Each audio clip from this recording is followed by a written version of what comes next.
கர்த்தருக்கு ஸ்தோத்திரம். கர்த்தராகிய இயேசு கிறிஸ்துவின் இன்ப நாமத்தில் இனிய வாழ்த்துக்கள். இன்றைய தியானத்திற்காக ஜெபித்த பொழுது தேவன் தந்த வசனம் சங்கீதங்களின் புஸ்தகம் 50ஆம் சங்கீதம் 15ஆம் வசனம்.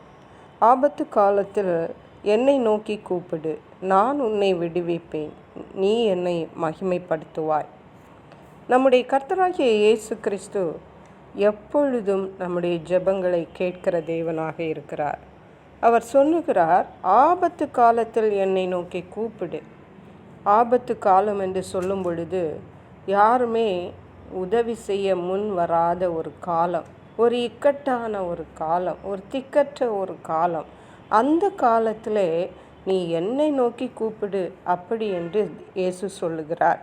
இது எப்படி இருக்கிறது என்றால், நம்மை நேசிக்கிற ஒருவர் அவர் எங்கேயோ தூரே இருந்தாலும், உனக்கு என்ன தேவையானாலும், தூர இருந்தாலும் பக்கத்தில் இருந்தாலும், உனக்கு என்ன தேவையானாலும் நீ என்னை நோக்கி கூப்பிடு, ஒரு கால் மட்டும் பண்ணு அப்படி என்று சொல்லுவது போல இருக்கிறதல்லவா. இயேசு நம்மை எவ்வளவாக நேசிக்கிறார் பாருங்கள். ஆபத்து காலத்தில் நீ பயப்படாத, நீ என்னை நோக்கி கூப்பிடு, நான் உன்னை விடுவிப்பேன். நீ என்ன ஆபத்தில் இருந்தாலும் சரி, நான் உன்னை விடுவிப்பேன், நீ என்னை மகிமைப்படுத்துவாய். ஆபத்திலிருந்து நாம் விடுதலை பெற்ற பிறகு நாம் தேவனை மகிமைப்படுத்த வேண்டும் என்பதையும் தேவன் நம்மில் எதிர்பார்க்கிறார். இன்றைக்கு நம்முடைய வாழ்க்கையிலே ஆபத்துகள் வரும் பொழுது நாம் என்ன செய்கிறோம்? மனித உதவிகளை நாடி தேடி ஓடுகிறோம். பல வேளைகளிலே ஏமாற்றங்களை அடைகிறோம். நமக்கு நம்மால் முடிந்த அளவு நம்மை நாமே சார்ந்திருக்கிறோம்.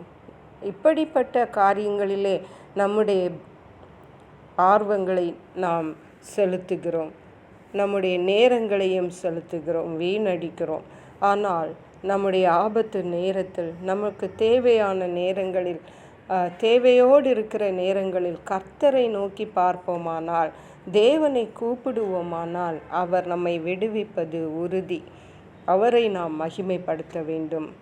91ஆம் சங்கீதத்தில் தேவன் சொன்னார், ஆபத்தில் நானே அவனோடு இருந்து அவனை தப்புவித்து அவனை கனப்படுத்துவேன் என்று. அருமையான கர்த்தருடைய பிள்ளைகளை, தேவனே ஆபத்து காலத்தில் நம்மோடு கூட இருக்கிறார்.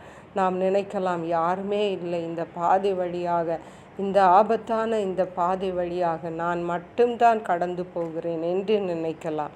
அதுவல்ல உண்மை. நம்மை நேசிக்கிற தேவன் இயேசு கிறிஸ்து நம்மோடு கூட இருக்கிறார். அதனால தான் அந்த ஆபத்து வேளையிலும் நாம் பயப்படாமல் தைரியத்தோடு விசுவாசத்தோடு தேவனுடைய கிருபையினாலே அதை கடந்து ஜெயிக்கிறோம் என்பதை நாம் ஒருபோதும் மறந்து போகக்கூடாது.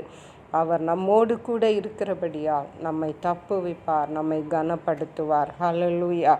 அருமையான கர்த்தருடைய பிள்ளைகளை, இன்றைக்கு நாம் ஒரு தீர்மானம் பண்ணுவோம். எந்த வேளையிலும், ஆபத்து நேரத்திலும் ஆபத்து இல்லாத நேரத்திலும் அனுதினமும் நாம் கர்த்தரை நோக்கி கூப்பிடுவேன் என்ற தீர்மானத்தோடு வாழ்வோம், அதை நடைமுறைப்படுத்துவோம்.